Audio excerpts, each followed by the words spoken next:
Thank you very much, everybody. So, I just did an interview in the most beautiful barn I've ever seen. Ken, it was a beauty, but it was raining. And it was with NBC Fake News. And because it was raining, I got a little bit angry at them. I was not happy with them, but we had a good time. I just want to thank everybody for being here. We love the farmers. We love everything about your state. And you know, we won your state by a lot, and we've had great success here in Wisconsin, and we brought a lot of business to Wisconsin. We recommend it. I love the place. And hopefully you're going to be voting Republican because, frankly, Republican is, I call it the sane way to go. It's the sane way. Because what I'm seeing from the Democrats, they're going to have some problems. And by the way, if they don't, if they win, this country is finished. We're in trouble. So I hate to say that you have no choice, but I don't think you have much of a choice.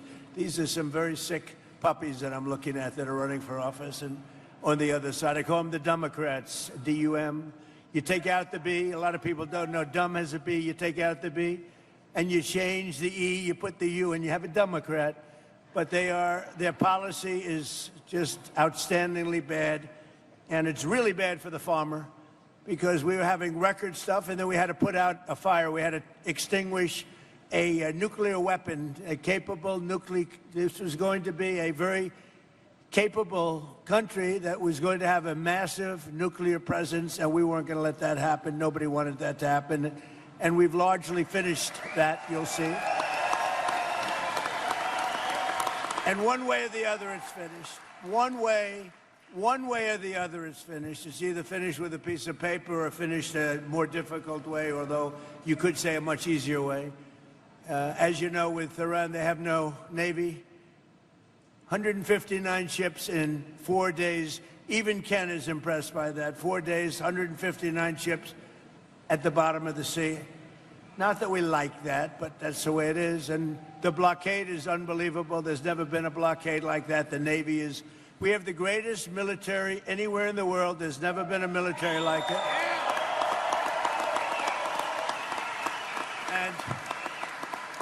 And if you remember when all the heat I was taking from the Democrats, it would be nice. I'll use Democrats at least half the time. But if you remember the heat that I had to take to get help for the farmer and also to get help for the military, because they don't want anything to do with the military, the farmer, or for the most part, they don't want anything to do with anything good. And that's why the midterms are coming up. And I hope you people are really spiritized, because we're at a point, we're going to come out of Iran very quickly, and it's going to be very strong, one way or the other, whether it's a piece of paper or the very tough way, okay? The very tough way is maybe the easier way, but we're going to come out, and your fertilizer prices are going to go way down, just like they were 4 months ago. Your fertilizer's down, your energy's down, your oil, your gas is all coming way down. And frankly, I thought it would go much higher than it did. I thought, frankly, that gasoline would be much higher than it was. I was in Iowa, another place I like a lot, and it was just before we started the excursion to Iran, and we passed gas stations. It was $1.85 a gallon, and we're going to get them down to those numbers again very quickly. But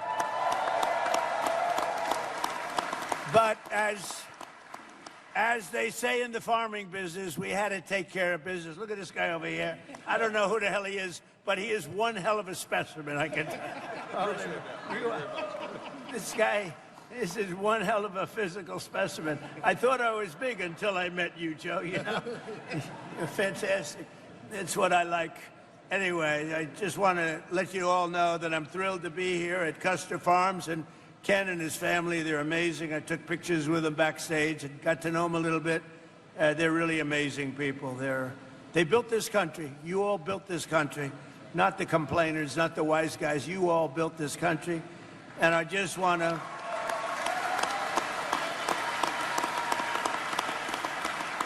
And I just want to let you know that Wisconsin, for me, has been just a great place. You know, it's known as difficult. It's difficult. You got to be good to win. But we won here, as you know. We won it a lot. And we're trying to figure out who the few people that voted against us are. We're looking for them right now. But today we're celebrating the historic strides for some of the most loyal, hardworking patriots anywhere in the nation, and they're really called our American farmers, and we're with you 1,000%, or I wouldn't be here. With you like you wouldn't believe, and you're going to see some very good things happen over the next 90-day period. I told Ken, 90 days, watch what happens. You're going to be better than you were 4 months ago. And before we begin, I'm delighted to report that for the third month in a row, the jobs numbers, I guess you saw them this morning, they just got released, and they smashed all expectations by actually 3 times with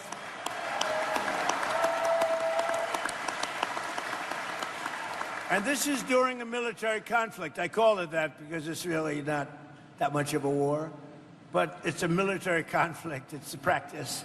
But this is 172,000 jobs were created in May. That's about 4 times higher than anticipated.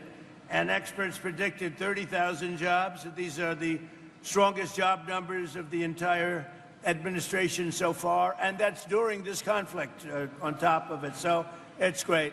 And, you know, we have a problem in this country because it used to be, I'm a little older than a couple of you, but I don't feel old. I feel the same as I did 50 years ago. It's crazy, Mr. Senator. We got a great senator right here, Ron. But I do feel the same.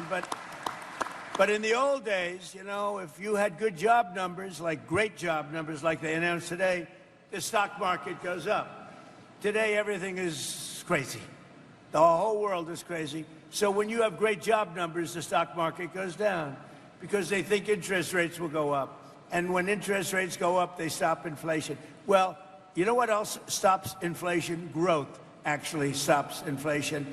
And they ought to go back to the old system. When we have good numbers, the markets ought to go up, not go down. And that's the way you build greatness. You build greatness that way. So I think we have a great gentleman coming in, Kevin Warsh. He's going to do a fantastic job at the Fed. We're getting rid of too late. But we have, Kevin is one of the greats. So you're going to see. But you're going to see beyond anything, you're going to see numbers coming in over the next more than 2.5. We have 2.5 years plus. Can you believe how time flies, right? And can you believe the work we've done? You know, it's sad because you have speechwriters and you have advisors and you have all these people, and generally you don't like listening to any of them because if you do, you're in trouble. But I said, you know, I want to write about the border, and I want to talk about the border because when I came here, we had the most unsafe, we had the worst border maybe anywhere in the world. There was no border. 25 million people came in. Drug dealers came in. People from mental institutions came in. Murderers came in. 11,888 murders, most of whom, over 50% of whom, killed, can you believe this, more than one person. One killed 7 people. We allowed them into our country. We've got them largely. They're going out, and they're going out fast. We have to fight crooked judges, crooked administrations, crooked politicians. But they're going out fast. But we have the safest border in our history for the last 12 months. And this is a hard number to believe, but I don't give it. It's a number that's out there. You've heard it. 0 people have come into our country through our southern border. 0. It's a little hard to believe, but it's a little hard. If they said like 20 people, I would have been, 25 million came in through Sleepy Joe Biden. So we had 0 people. And these are done by largely sort of a radical leaning left people, the reports. But it is what it is. And the good thing is they don't try to come in. It makes it a lot easier because they know it's going to be very hard to come in. Now, we take people in, but they have to come in legally. We want people to come in, but they have to come in legally. But I say, let's talk about the border. Sir, nobody cares about the border.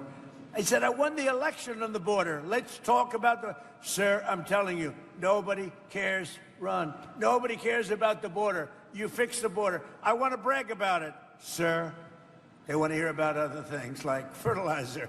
And we'll take care of fertilizer, too. You know, when I also came in, eggs were like the highest. And remember this, I inherited all these high prices. They came in and they said, affordability, They made up the word, because that's the only thing they're good at, although I'm good at making up words too. They go, affordability.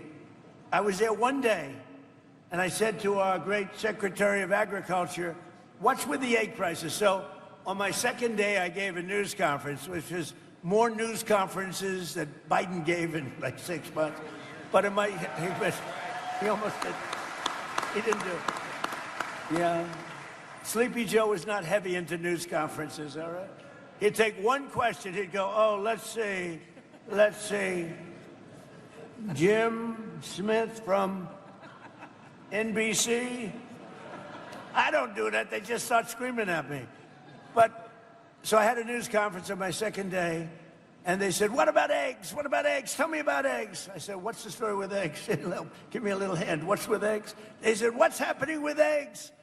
And I was told, you know, we have the great Easter egg hunt at the White House, and I was told to order plastic eggs. I said, I'm not ordering plastic eggs. And I called this young lady right over here, Brooke Rollins, Secretary of Agriculture, and I said, Brooke, get the egg prices down, please.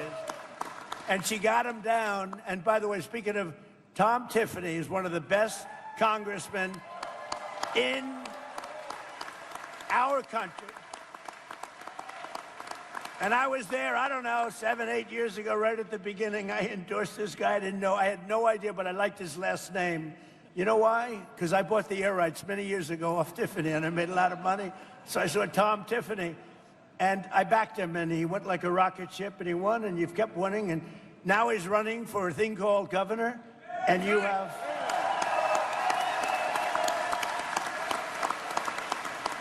And you have... I don't want to knock him because he's finished after this, but you have a very sleepy governor, too, and you got a very sleepy... But I can tell you, Tom Tiffany is running for governor. He's a winner, and he's going to do a great job, okay? Right? Good luck, Tom. So in a single month, we added 7,000 new manufacturing jobs and 17,000 new construction jobs, and we're building more plants than at any time in the history of our country. We have $18 trillion coming into the United States. As an example, the previous administration, in 4 years, think of this, had much less than $1 trillion come in.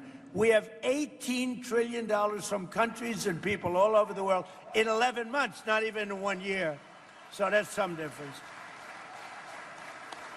And I think that's probably why people are shocked to see the job numbers, because the construction jobs are through the roof. But when these plants, car plants and AI plants and all the different plants, when they open up, you know, we're leading China by a lot. I just got back from China. I was with President Xi, who I respect.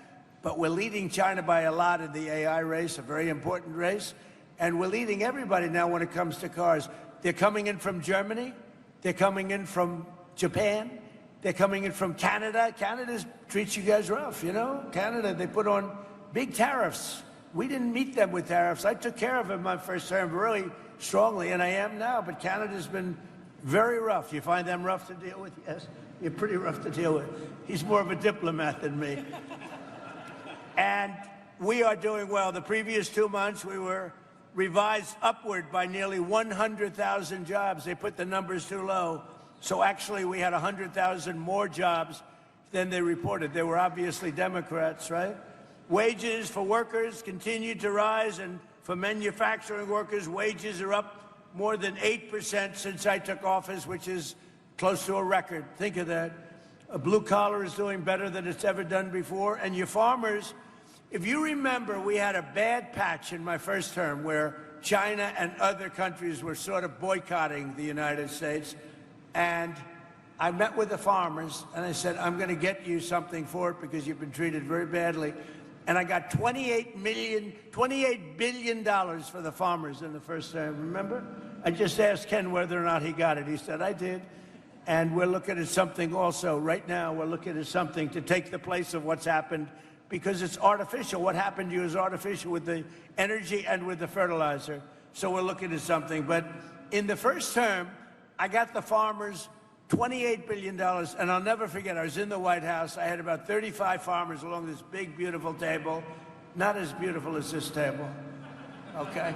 But this gorgeous, beautiful White House table, all the best. And I said, I'm going to get you a subsidy. And they looked at me, and he just said the same thing. One of them looked at me, stood up, said, "Sir, we don't want subsidy. We just want an even playing field." I said, "Nobody ever said that to me. All they want is money." You understand that? First time. Nobody ever said that. I've had so many meetings with different groups, different industries. If I said, "I'm going to get you $28 billion, they say, "Oh, get it as fast." They actually said, "We don't want it." Now, I got it for you anyway. I didn't notice anybody turning it down, but I got it. But they said something that no other group said, Ron. They said, "We don't want a subsidy. We just want just an even playing field, fair trade." They just wanted to be treated fairly. And nobody else has said that but the farmers. So we love you. We love you guys. So we're building more factories now than at any time. And we've also had huge drops. And I'll tell you, this is something that's amazing. African-American unemployment is now doing better than it's ever done. And I don't know where that stat came from, but I'll take it.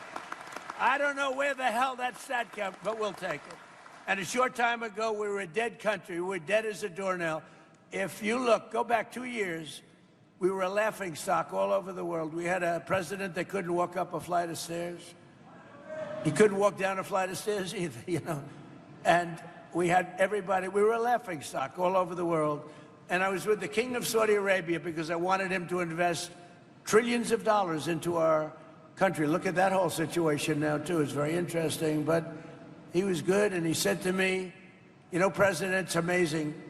A year and a half ago, we thought you were a dead country, and now you're the hottest country anywhere in the world." And we are. We're the strongest, we're the hottest, and we're the most respected country anywhere in the world.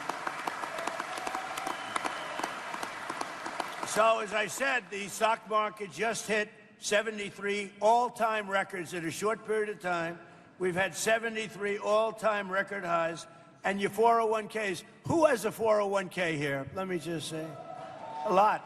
Your 401ks, as you know, just hit a record high, so that's everybody. And we're just off a very big success in Washington, D.C. We had, it doesn't sound like much, but Washington, D.C. was not properly managed or kept. We had 22 fountains. None of them worked for the last 50 years, none of them. They were graffiti strewn. I did it the inexpensive way. Why should we have a screen? Everybody here has good vision. I want to show you something. Look at this. I'm going to show you the cheap way, okay? We don't want to bring screens. It costs too much money. Look at that. That's before and after. Look at that. Look at it. Can anybody see that? That's before. It's our nation's capital. That's what look at this graffiti all over it, filthy, disgusting stone. The stone was all horrible. And look over there, that's before and after. Then we had the reflecting pond, 2,500 feet, massive, longer than a building. We have a stat here that's sort of great. Can you guys see this okay? Because I'm too cheap to put up like a projector. Look, so that's the pond, if we're standing up. Here's your Sears Tower, Empire State Building, World Trade Center. Look, it's double and triple the size in terms of area. So it would have cost $400 million, Ron, to fix. It would have taken 4 years. And they were getting ready. Doug Burgum's done an amazing job. And I said, you know, rather than doing that, they were going to put stone down, big stone, granite, wonderful, but it all leaks because you have joints. So being a very good builder, I said, you know what? I built a lot of swimming pools, many, many swimming pools. Every time I do a development, I do swimming pools. I know more about swimming pools. I said, why can't we put the wonderful material, which is thick, pasty, beautiful, like rubber, but industrial strength? Why can't we use it? And let's pick the color blue from the American flag, which is what we did. And that is the most beautiful thing that you've ever seen.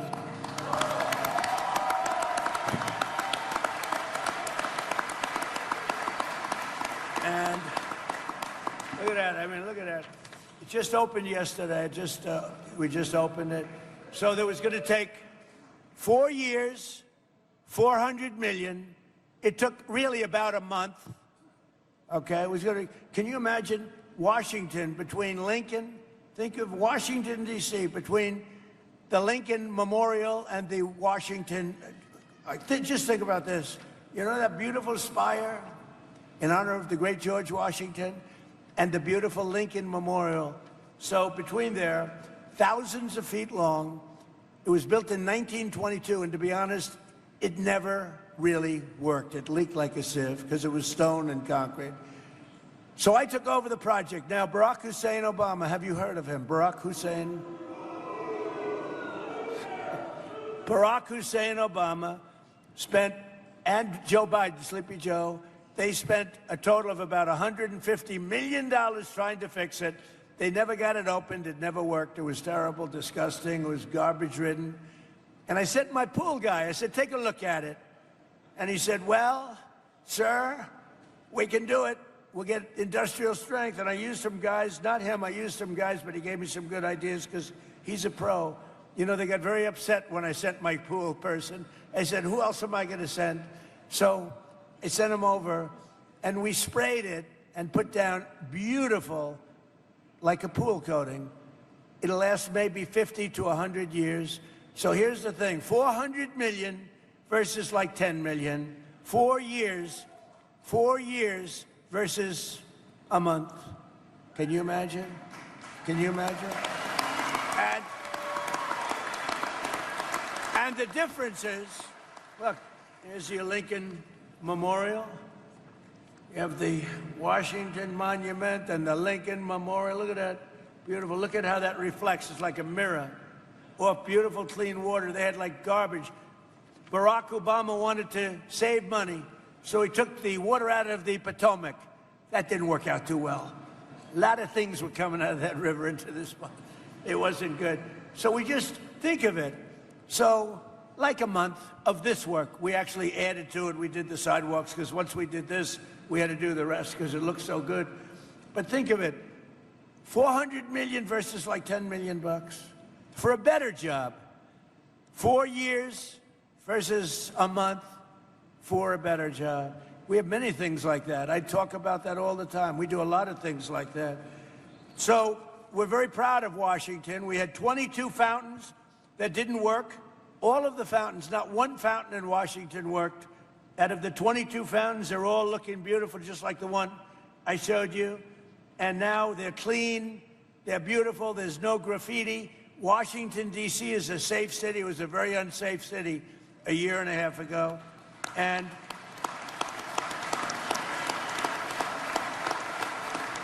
a very unsafe city.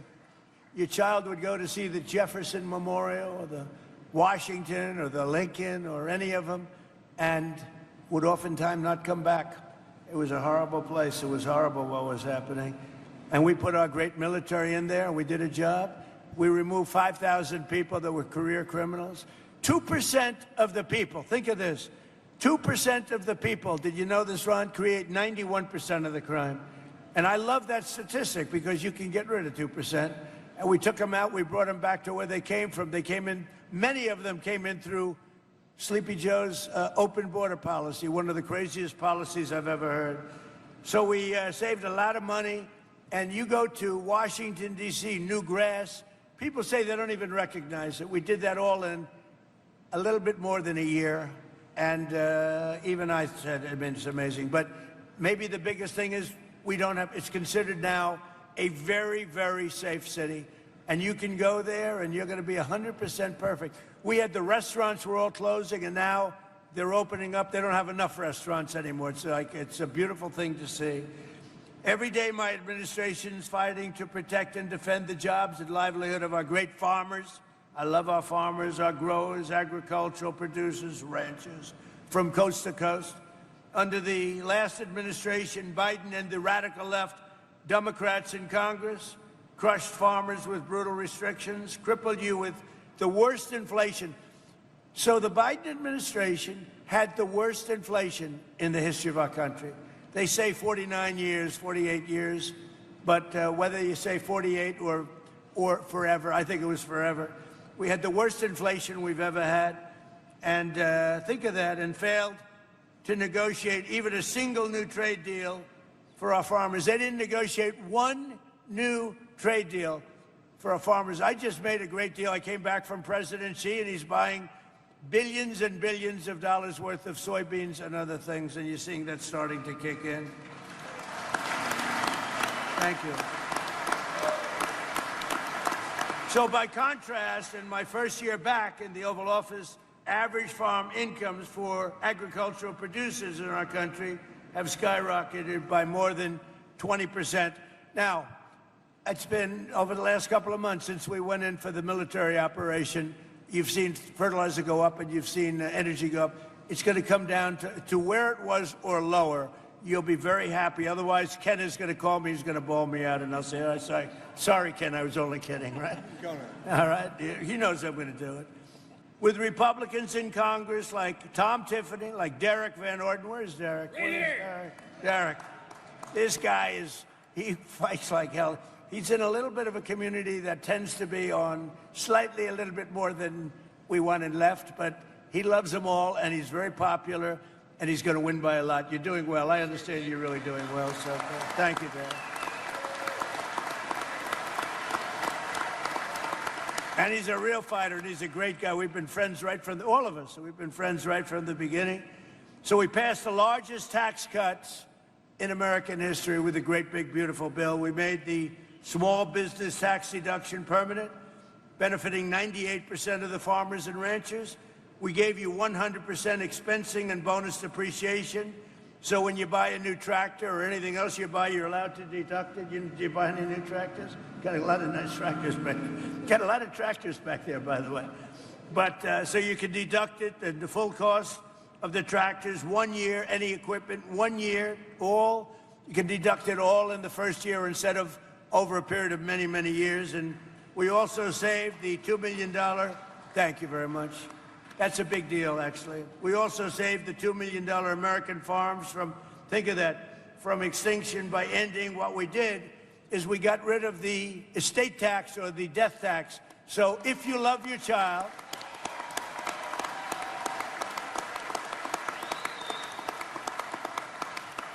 if you love your child, if you don't love your child, then don't worry about it. Doesn't make any difference. Does anybody not love your child in the audience? No, but if you have a farm like this, someday it's going to come the time, right? And I met your boys, and he loves his boys. I know that because he started clapping for that last statement about no death tax. And he was clapping. He didn't clap for anything else. That means you love your boys. So, boys, I just found out your father loves you. But think of it. And I was seeing this in my first term. We did it my first term. We did it now. We extended it out. So you have no estate tax, or no, we call it the death tax on a farm or a small business. Now, I saw it myself. You have a way of life that sometimes you're land rich and cash poor, sometimes you're lots of different conditions, but people that are on farms love being on farms. You wouldn't trade my life. You wouldn't want my life. Believe me, you don't want it. Your life is much better than my life.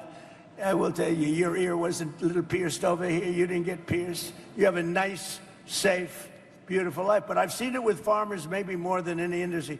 People want to have their farm. It's a way of life. And they love the life on the farm.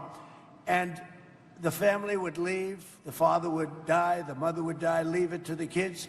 The kids would have a big estate tax problem or a death tax problem. They'd go to the bank, they'd borrow a lot of money, more money than they should have borrowed, couldn't make a deal, and they'd end up losing the farm. In many cases, I have to say, they'd do terrible things. They'd commit suicide. They'd lose their farm, they'd lose their way of life. They couldn't pay the tax. And I got rid of that tax. I ended that tax, so I hope you're happy. Right?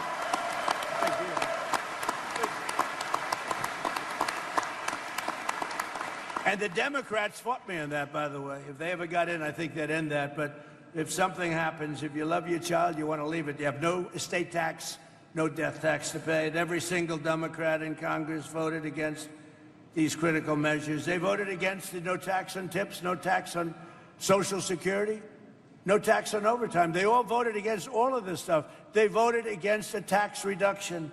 They voted against all of it.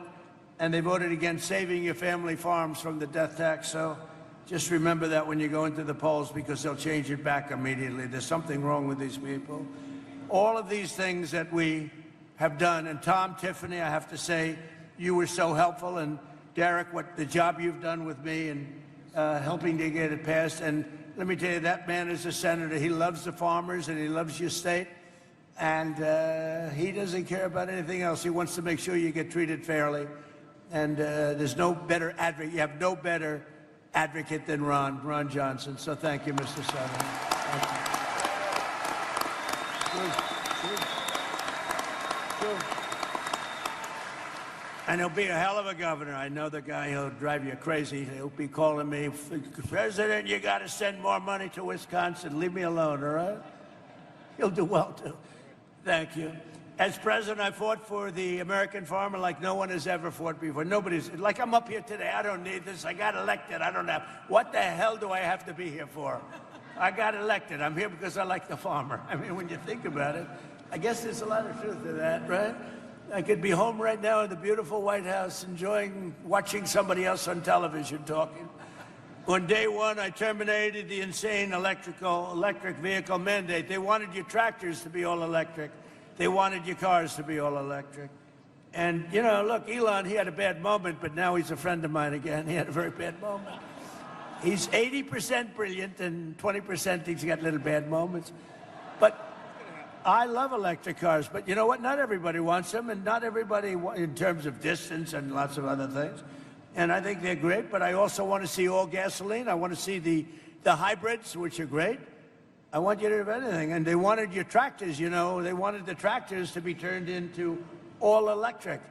And that didn't even sound good to me, right? That didn't even sound good to me. And it wouldn't have worked very long. You would have had to stop every 15 minutes to get a new charge. How would it be if you're driving your tractor along, everything's wonderful, and then Ken, he wants to work?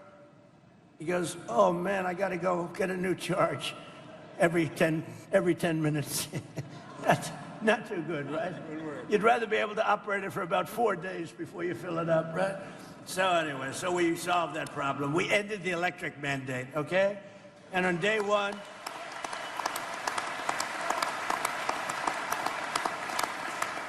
and one of the other reasons, this would have gutted the ethanol industry. Do we have fans here of the ethanol industry? Okay. Because if they got in, they will end the ethanol industry in one swoop, so you better remember that. And we eliminated all unnecessary restrictions on sales of E15, and I've made it clear that we're going to go E15 all year round, and I think it's something that you want, right? Is that what you like that? Are you happy with that? Are you happy? So they put a lot of these guys, that's all they talked about, E15. They were driving me crazy. They called me, can we talk about E15? How about something else, right? Tom Tiffany would call, can we talk about E15? But anyway, but you got your wish, fellas, okay? And we massively expanded crop insurance and issued a historic $12 billion in farm relief. So it's $12 billion, but it was $28 billion in my first, and we're looking at that right now about increasing it. And to stop major equipment manufacturers from restricting you from fixing your own farm equipment, we gave you the right to repair. Do you like it? The right to repair.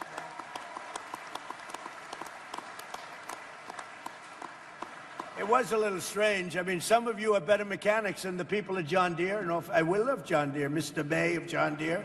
But they wanted to, you know, your tractor's broken down. I'll bet you can fix a tractor as well as about anybody else, right? I can look at this guy. I guarantee, if you were mandated, let's say you have a tractor that's broken and you know exactly how to fix it, you wouldn't be too happy about being mandated to bring the tractor back to John Deere or wherever you got it, right? You'd like to fix it. Not so much. Okay? I mean, they actually have, the Democrats, a restriction that if you get caught fixing your tractor, they bring you to jail. You know that? Do you know that I pardoned a man last week who was sentenced to 7 years in jail because he got caught fixing his car or his truck? I said, I like to always say, what did he do? Sir, he was fixing his truck. I said, how long is he getting? 7 years. I said, say it again. It's the first time I've ever heard it, like 2 weeks ago. I gave him a pardon because he had to go to jail because he was fixing his tractor or his truck.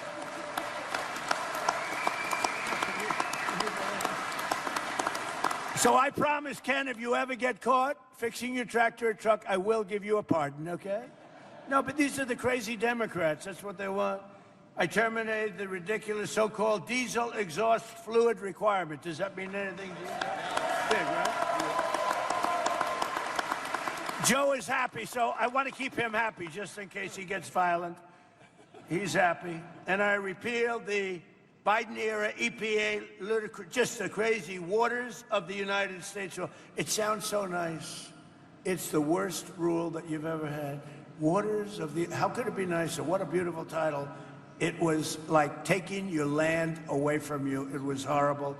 And I totally repealed it. And there are some people, you know, when I did that repeal, I had a lot of farmers and contractors, builders, house builders, in my office. And I announced the repeal in front of them. I signed it. And these are tough guys. In fact, they look like him, just smaller. And who isn't smaller? I think everybody's smaller. But no, they look like Joe. And they were crying. Half of them were crying. You remember that? Half of them were crying. I said, why are you crying? What's the big deal? He said, you gave us back our life. They actually had their life taken away. They couldn't touch their land.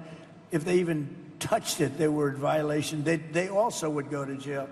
That was the crazy environmental nonsense that we're all putting up with, which has largely ended. Perhaps most importantly, with our historic trade deals, I've dramatically expanded exports of American meat, poultry, soybeans, biofuels, and of course, Wisconsin dairy, the best, right? That's right.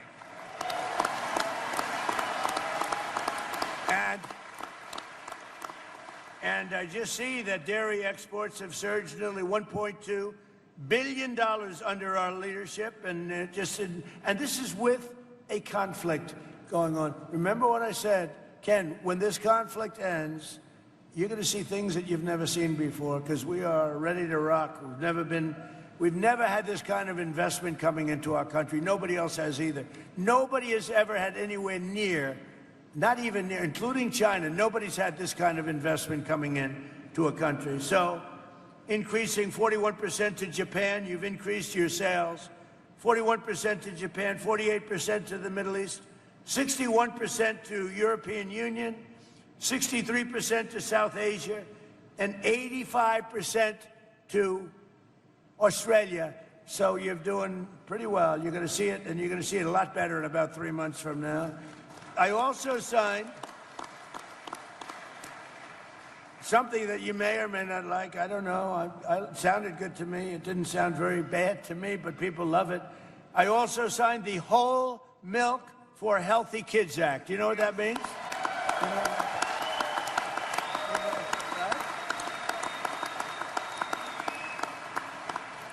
You know, that was another one. I had a big signing at the White House. We had some people that have been fighting for that for years. I called Ron. I said, Ron, what's to fight for? I mean, it just sounds good. And it's just better. It's healthy. I like it. I drank it. I don't know. It gets harder to get it. Now we have it. So that, you know, it's totally opened up now for the kids, and it's great for anybody. And now we're working with Congress to quickly pass the new Farm Bill. We're very well into it. We got some great approvals, the hardest approvals, and I think we're very well on our way to getting the Farm Bill finished and approved. And just to finish up, with the help of the farmers like those here, today we're also helping bring down grocery prices for hardworking Americans, and they're coming down very rapidly. Remember, I inherited these prices. I didn't start. My prices were great. They rigged the election. When I turned, the election was totally rigged. It was a rigged election, just like they're rigging the election right now, it looks like in California. Can you imagine? It's 4 days, and they still aren't even close to telling you who won. You know why? Because they're rigging the election, that's why. 4 days. You know, in Spain, they had it like, I'm not a big fan of Spain, to be honest with you. It's gone very far left. But they had an election. All the votes were in, similar size to the state of California, a little larger, actually. And every vote was in by 10 o'clock in the evening and counted. You're going to be waiting weeks to get these votes. It's corrupt. Somebody said it's incompetent. I said, no, just the opposite. It's unbelievably competent if you happen to be a Democrat politician. Because with their policies, the only way they can get elected is to cheat. And when you look at an election, not even relatively a big election, for one state, for one city, for Los Angeles, they're nowhere close to counting the votes. But you look at what's happening. It's getting tighter and tighter and tighter. And the people that were supposed to win, bad things are happening. It's a crooked state. We have crooked third world elections in a lot of our states, and we should pass our Save America Act.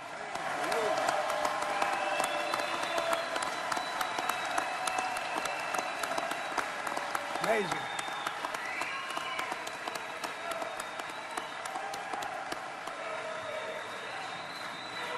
And that'll really stop it too. That'll stop it. You know, that's where you have voter ID. It's where you have birth of, you know, your citizenship. You have to prove your citizenship. I think that sounds good. And also, you know, I added a couple in there. Also, the ballots, the voting, the mail-in ballots, so crooked. They send millions of ballots out all over the place. If you're a Democrat, sometimes you get 6 or 7. If you're a Republican, you have to call up, where are my ballots? It's such a crooked deal. We're third world country. But I added 2 things. No men playing in women's sports.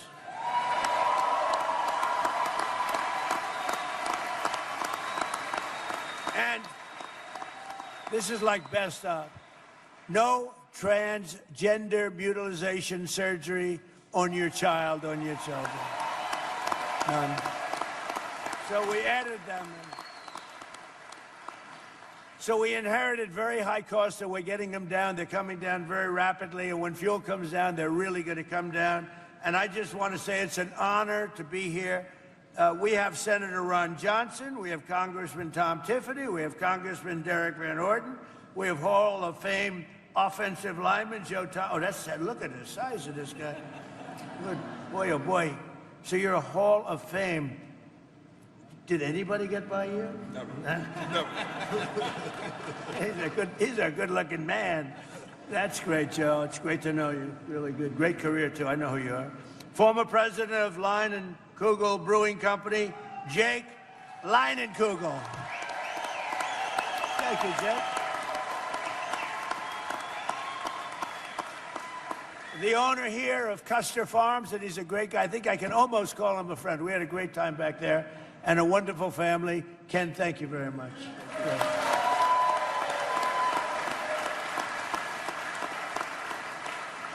And a fantastic dairy farmer, Jamie Witzpalek. Where is Jamie? Jamie? Hi, Jamie. Thank you. And finally, 2-time gold medal winner in speed skating in this year's Winter Olympics, Jordan Stolz. Where the hell is he? Whoa. Oh, that's pretty good. Whoa. Stand up. Stand up. Yeah.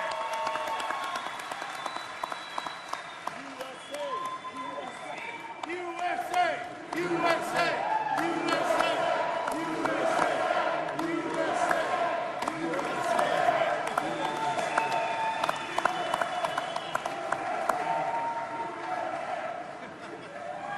I'm keeping it.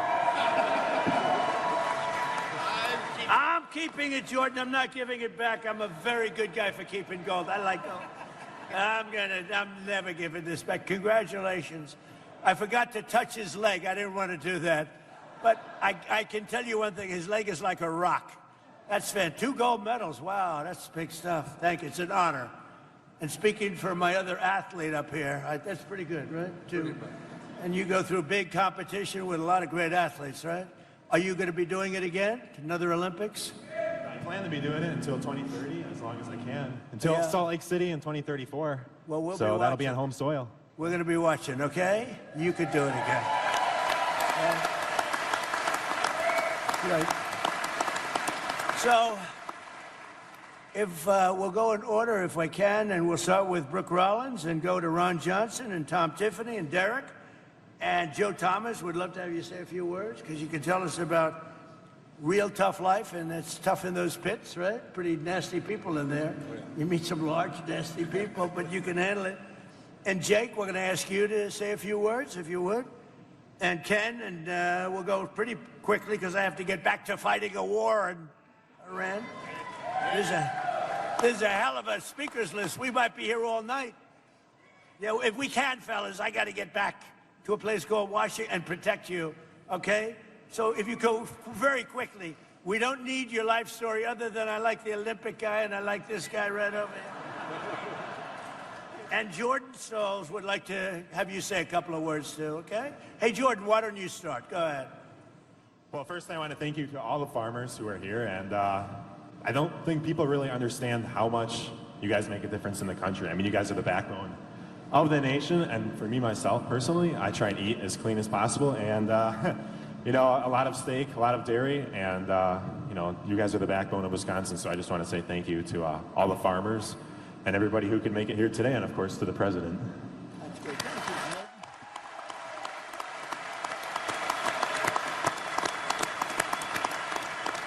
That's a winner. Tough to win like that. Yeah, it's a very tough when you're dealing with fractions of a second. That's a tough thing to do. Congratulations. Secretary, if you would, go quickly. Thank you. Very quickly, how about a big thank you to God for the rain and the farmers and for President Donald J. Trump.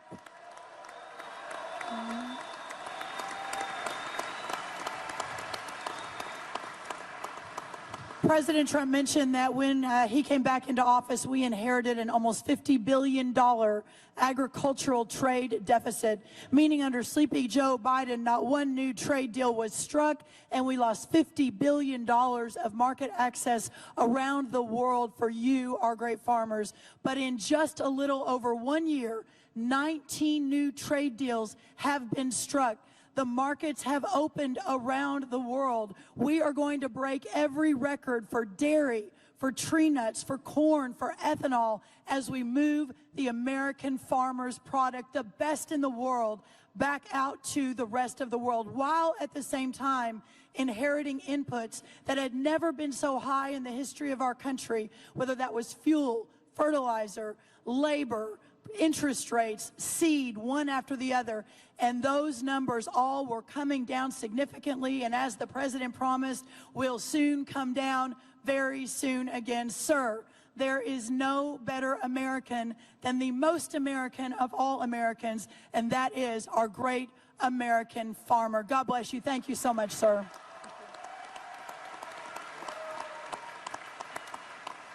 Ron Johnson, please. Mr. President, welcome to Wisconsin again.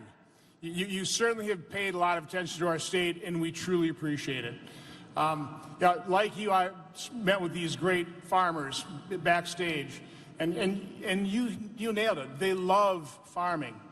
This right now is a third-generation farm, hopefully pass on to fourth. But they face numerous challenges. But what I thought was very common in all the comments speaking to me is they realize that you are going to fight for them. You have turned the Republican Party into the party of the working men and women in this country who have made this country great and who will continue to make it great, and they recognize that. So they know the big messes the Democrats left for you. They realize you don't turn those messes around and fix them right away, but they know you are absolutely dedicated to do it, and they love you for it. So God bless you. Thank you.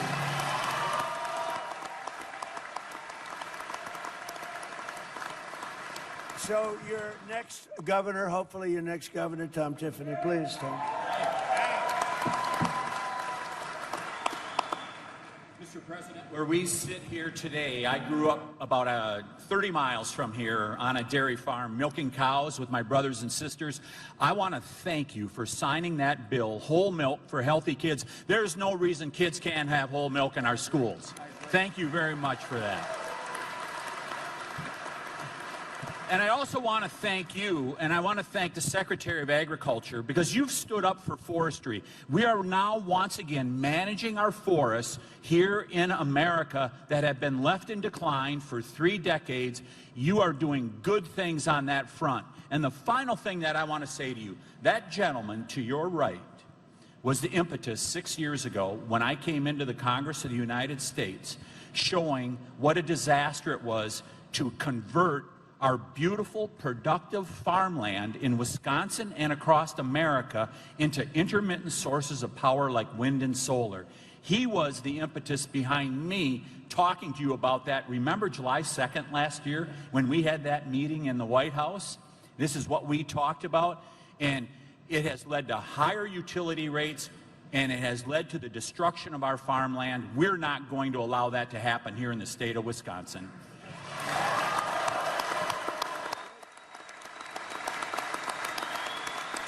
He's right about that. He's right about that. Derek, please. Mr. President, yesterday we got to spend about an hour and a half in the Oval Office, and you announced the $50 million that you are sending to the state of Wisconsin for clean, beautiful coal. Thank you for that. Mr. President, you signed a $50 billion rural healthcare infrastructure bill. Of that, over $200 million is coming to the state of Wisconsin to make sure that we have healthcare in our rural areas. Thank you for that, sir.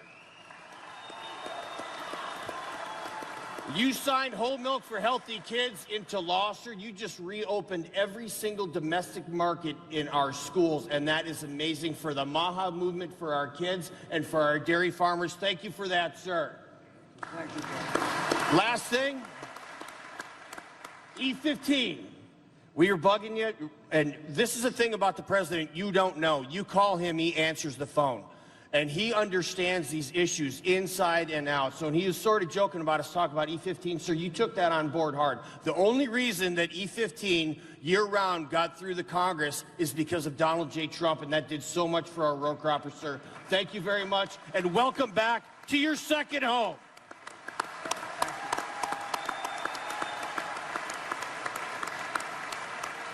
So, Joe, great football player. I would tell you one of the truly greats, Hall of Famer. Thank you. Thanks, Mr. President. Joe Thomas, Hall of Fame Farms, Muscoda, Wisconsin. You should come visit. It's beautiful. I got to pump Secretary Rollins' tires a little bit for the Small Processors Action Plan, because as a farm-to-table beef producer like myself, we see one of the biggest bottlenecks in our country is the lack of small packing and processing plants. For people like me that are trying to raise farm-to-table beef, Wagyu and Angus, and be able to feed our community, and she's doing great work with that new mission to be able to help us be able to feed our communities and not have to rely on trying to get into the big four packers, which is often impossible and leads to higher costs for the customer and less money and revenue for the farmer and the producer. So thank you very much, Mr. President, and thank you, Secretary Rollins, for all the work you're doing for us small beef producers. On Wisconsin. So Joe, he played a long time in the NFL. He's a Hall of Famer. Who is the greatest quarterback you've ever seen? Oh, that's a tough one. Is anybody listening here? Because Brady and Manning were pretty good, and I'd have a hard time picking between either one of those guys. And who is the greatest running back you've ever seen? I never got to see him in person, but Jim Brown or Barry Sanders are my two. Okay, good. For football fans, got to keep it. That's good. Thank you very much. Please, Jake, thank you very much. Mr. President, thank you very much for coming to Wisconsin. As we all said, I want to just say, without the American farmers, we as a company would not be able to brew beer. In fact, out of all the thousands of breweries that across America, you supply the most important ingredients here in the USA: barley, malt, wheat, and we use some corn. But thank you all, and really appreciate the time, Mr. President. Thank you much. Thank you, Jake. Thank you. Ken, please. First off, Mr.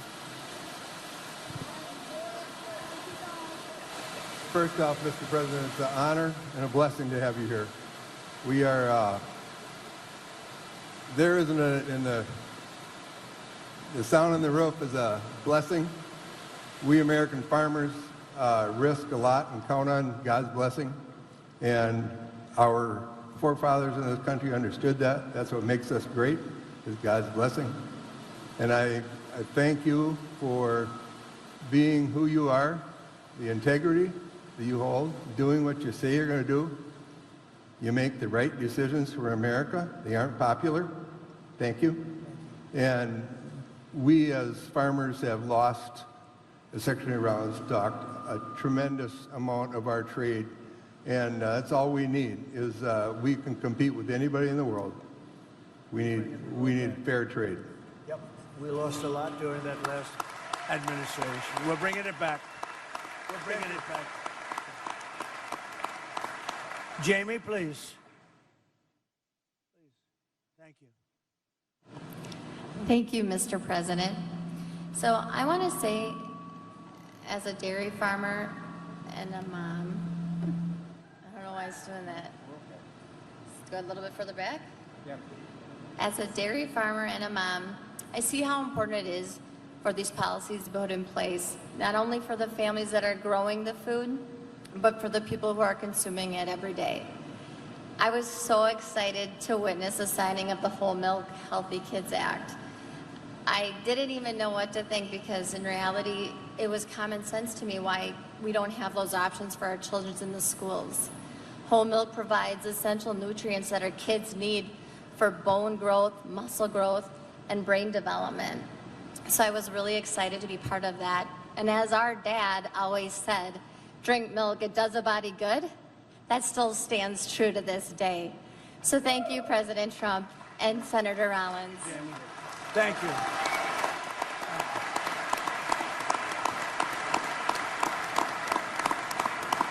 And Steve? First of all, thank you for coming to Chippewa Falls, Wisconsin and hearing us out here. Really appreciate that. And as I sit here and represent the farmers of this state and the farmers of America, I think we've all experienced some tough times here in the last 4 or 5 years. And listening to what you guys are saying, I'm very hopeful for some better times coming. And you know, some of the stuff that we see and talk about that really affects us is the monopolization of the inputs. You know, at this point there's 4 seed and chemical companies in the country that control 78% of that. 3 fertilizers control 90% of the market, and 4 beef companies control 85% of the beef market. That makes it really tough for us when things are good. You know, our inputs just rise with the commodity prices. So we'd like some help on that. On another note, the big beautiful bill is a real win for us, and we really appreciate what you've done with that. It's lowered our tax rates. It's given us the ability to pass these farms on to the next generation.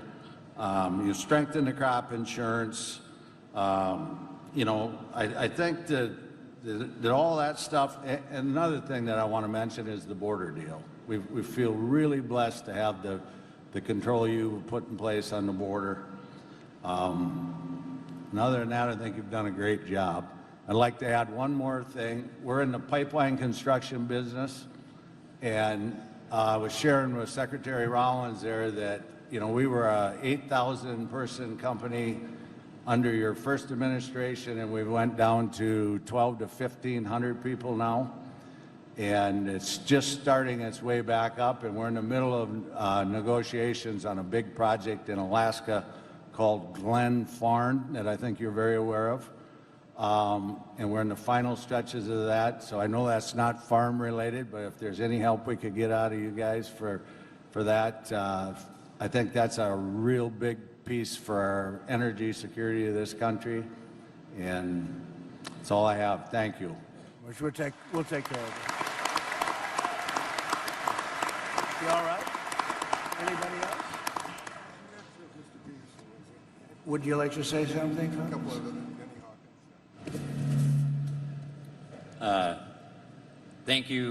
Thank you very much for, like he said, the One Big Beautiful Bill Act. That was those tax credits, a lot of the stuff that supports the American agriculture through the trade side as well.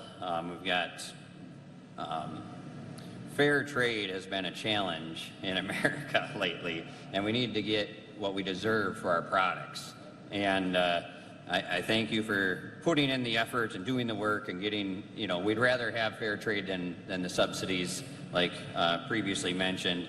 E15, some of that stuff's great, energy independence. On our farm, we actually have a co-digester where we take food waste and the cow manure and make methane. And I think some of that can also help increase local energy independence and keep some of our food that we all work so hard to produce from going in the landfills. So thank you very much, and thank you for being frugal with our tax dollars on repairing Washington. Good. That's right. Thank you.